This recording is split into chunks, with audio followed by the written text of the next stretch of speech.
Oi, pessoal do Divã Literário, bem-vindos de volta, tudo bem com vocês? No vídeo de hoje eu vou falar um pouco sobre esses livros aqui, que nada mais são que a primeira meta de leitura do Lendo Resident Evil 2025, homenageando ninguém menos que a ela, a única e inigualável Ada Wong. Fica aí até o final desse vídeo, pessoal.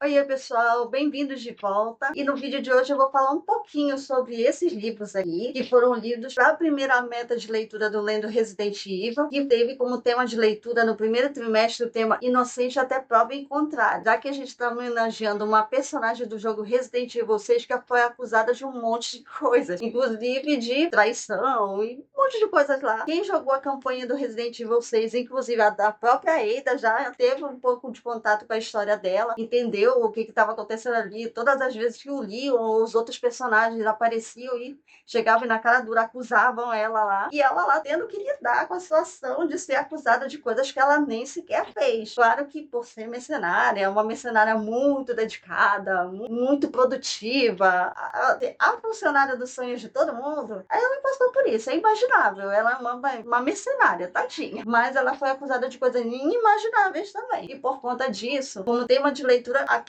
estamos tentando provar a inocência da Ada e dos personagens destes livros aqui. Afinal de contas, esses livros foram sobre pessoas que foram acusadas de coisas que elas não fizeram. E eu vou falar por ordem de leitura. E eu mexi na ordem de leitura, dei uma roupadinha, mas valeu a pena. Cada livro cumpriu bem o seu papel. E como primeira meta de leitura, dando uma roubadinha, como eu falei, eu li Dom Casmurro. No caso, eu reli dessa vez, porque nesse livro aqui, a gente tem uma pessoa que é acusada de uma coisa que não fez, que é o caso da Capitu, tadinha. E nesse caso, finalmente entendemos. Ela não traiu o marido. Só que é aquela história. Se ela traiu, traiu bem traído. Mas o comportamento dela, infelizmente, em alguns momentos, deu também a entender. Só que nesse caso aqui, o que acontece? Que talvez agrave muito a situação da Capitu, não é nem em relação a ela. O problema aqui, e acho que foi proposital, o Machado fez isso com a gente. Aqui a gente só tem a versão do Bentinho dos fatos. E é uma versão que é muito complicada de entender, um bom requinte ali de paranoia. Em alguns momentos, sim, o Bentinho soou muito paranoico, muito ciumento, mas eu acho que talvez essa seja a jogada do Machado. Ele quis jogar isso em cima dos leitores e fazer todo mundo debater ali. Traiu, não traiu, traiu. E é isso, acho que o Machado de Assis ele deixou a coisa ali, em aberto, em suspenso, meio que fez assim. Essa é a história que eu tô entregando para vocês, interpretem como vocês quiserem. Duas curiosidades, na verdade, sobre esse romance que eu acho que foi legal eu trazer para cá, é que esse livro foi escrito 10 anos depois da proclamação da República, em 1899. Foram 10 anos aí produzindo, porque ele produziu muito para folhetins de jornal. Esse livro, na verdade, ele é uma reunião de vários capítulos que ele escreveu, vários episódios que ele escrevia em folhetins de jornal. A cada semana as pessoas iam lá e esperavam para descobrir o que acontecia com a Capitu, com o Bentinho, com os outros personagens. E aí, no final, ele chegou e pegou todo esse material, reuniu e temos um romance que estamos lendo hoje. Esse livro, inclusive, a gente vê que os capítulos, a gente pode ver que eles não são nem muito longos. E a linguagem desse aqui, por exemplo, da editora Nova Fronteira, é uma edição muito boa na linguagem de hoje, mas dá para ver que a reunião dos capítulos é bem curta e ele pegou no final toda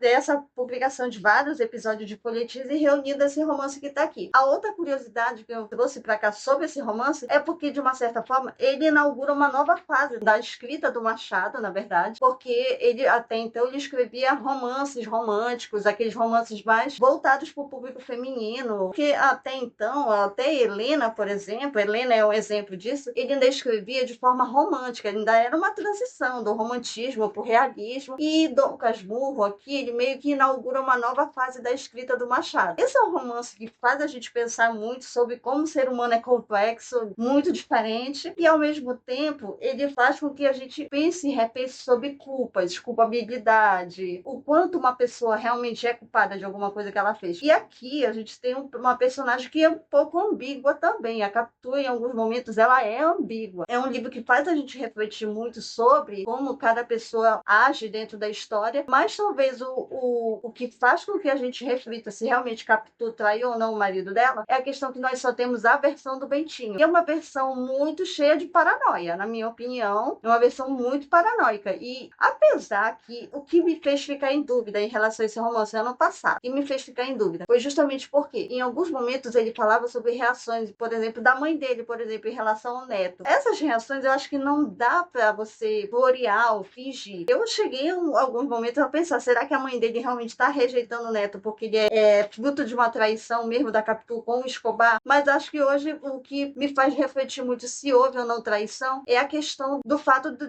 nós só termos a versão do Bentinho. É oficial, gente, a gente só tem a versão do Bentinho. E eu acho que o Machado fez isso justamente de propósito, para fazer a gente repensar. Será que o Bentinho tá certo mesmo? Será? Agora, na segunda meta de leitura do projeto Lendo Resident Evil do primeiro trimestre que findou, foi Outsider, do autor Stephen King. Eu alternei a leitura nesse livro físico e no livro que eu tenho, na versão online que eu tenho, no Kindle, inclusive. E lá eu pude fazer todas as minhas anotações, apontamentos, pude pontuar tudo que eu pensava, porque esse livro aqui não é meu, da minha mãe. Mas assim, a gente acompanha aqui uma jornada de outra pessoa que foi acusada de uma coisa que não fez, é o Terry Maitland, que é um treinador escolar, é professor. Ele levava uma vida pacata com a esposa e com as filhas dele, até que num dado momento ele é preso em público. Só um detalhe, a prisão dele foi totalmente antiprofissional. Isso aqui já é uma opinião minha, pessoal. No momento que ele foi preso, a instauração do inquérito, até o momento que tem o desfecho do personagem em si, a gente chora durante toda a trajetória do Theo e a gente chora com ele, junto com a família dele. Teve alguns momentos assim que realmente, cara,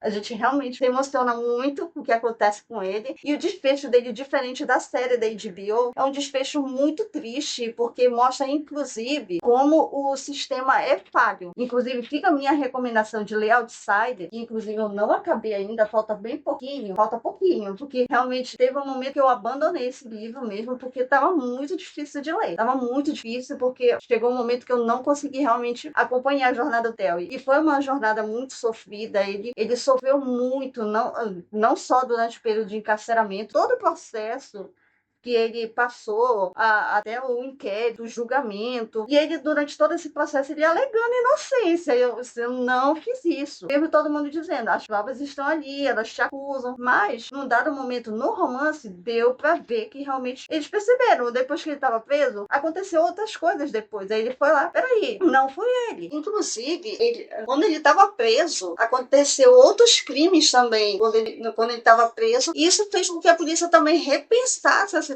Será que foi ele mesmo que fez? Ainda assim, até o final, ele continuou achando que ia conseguir reverter a situação dele, até que nós temos, durante o romance, o desfecho trágico que ele teve. E isso fez com que, realmente, durante um momento da leitura, ficasse assim, muito infeliz.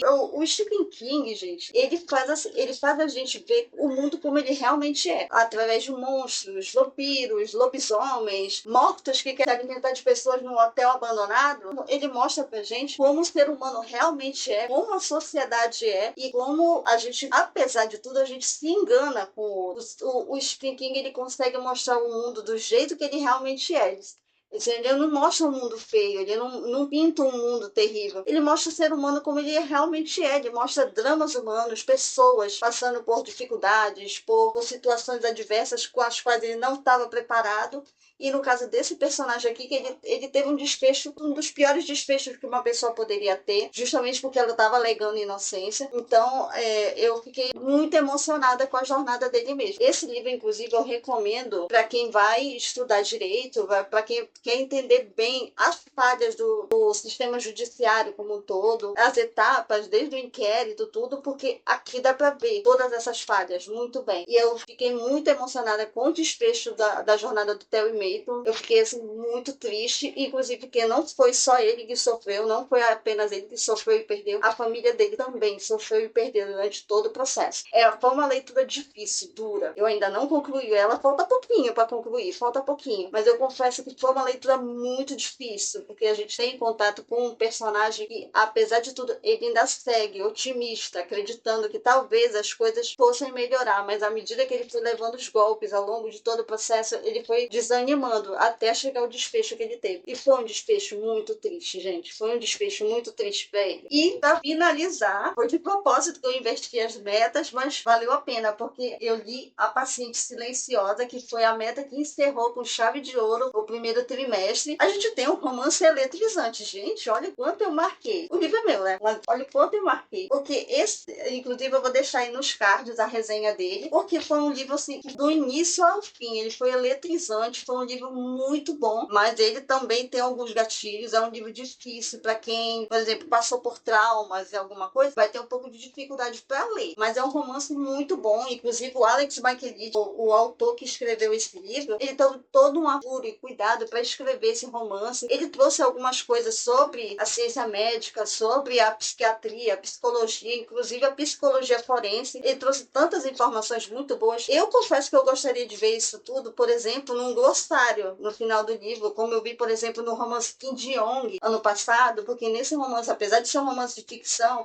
a autora escreveu sobre uma realidade que afeta muitas mulheres no país de origem onde ela escreveu, e ela trouxe um glossário enorme sobre termos médicos e uma lista de sites, de livros que ela consultou para trazer situações bem interessantes, notas de rodapé. Eu gostaria de ter visto esse apuro aqui no livro dele, mas mesmo não tendo visto isso, esse livro foi muito relevante. Ele trouxe muitas informações, uma bagagem de informações muito importante, principalmente para quem é leigo na área de psicologia, de psiquiatria. E ele trouxe dois personagens que me surpreenderam muito, que foi a Alicia e o Theo. Sendo que, no final, o desfecho desse livro é um desfecho que realmente você mostra uma pessoa culpada do que ela fez. Mas a jornada para chegar até ali, até a culpa dessa mulher, foi uma senhora jornada. E foi um livro muito inusitado, porque em vários momentos, a cada plot, você fica ali, até boquiaberto, surpreso, tipo, o quê? Aí você fica realmente chocado, porque é um livro muito eletrizante, mas ao mesmo tempo é um livro que faz você refletir sobre como o ser humano pode ser complexo também. Ele faz,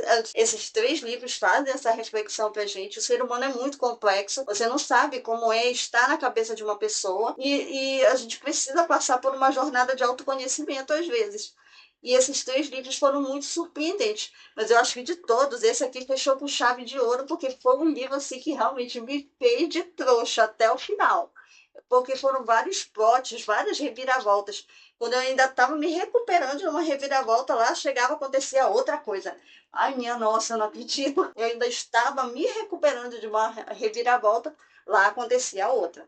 Aí eu ainda estava respirando aqui. Espera, deixa eu largar aqui o livro um pouquinho, deixa eu pensar. Mas esse foi um livro maravilhoso, foi muito instigante. Eu li até muito rápido, considerando a minha rotina. Eu li muito rápido mesmo, mas foi incrível, foi incrível. Cada segundo debruçado nesse livro valeu a pena. E essas aqui foram as leituras, gente. Foram leituras maravilhosas. Nesse caso aqui foi uma releitura. E foi uma releitura que finalmente fez eu sair do muro. Aposto que muitos colegas que leram junto comigo esse aqui lá no clube que eu participo no meu estado, eu com certeza, se eles assistirem esse vídeo, eles vão rir bastante. E vão dizer, eu não te disse que era isso, eu não te disse. Eu mesmo fiquei em cima do muro porque eu tinha uma opinião fechada em 2020. Eu li esse livro 3 vezes com essa aqui. Eu li 3 vezes esse livro. A primeira vez foi em 2020. Eu era do time Traiu, e eu assumo mesmo, eu era do time Traiu. Aí, quando eu fui ler novamente, quando eu li novamente esse livro, eu fiquei assim, em dúvida. E eu realmente fiquei em dúvida, justamente porque a gente tem que levar em conta quando Machado escreveu esse livro, para quem ele escreveu esse livro e o contexto que esse livro foi escrito. E foi justamente tudo isso. E o próprio discurso do Bentinho deixa a gente em dúvida realmente se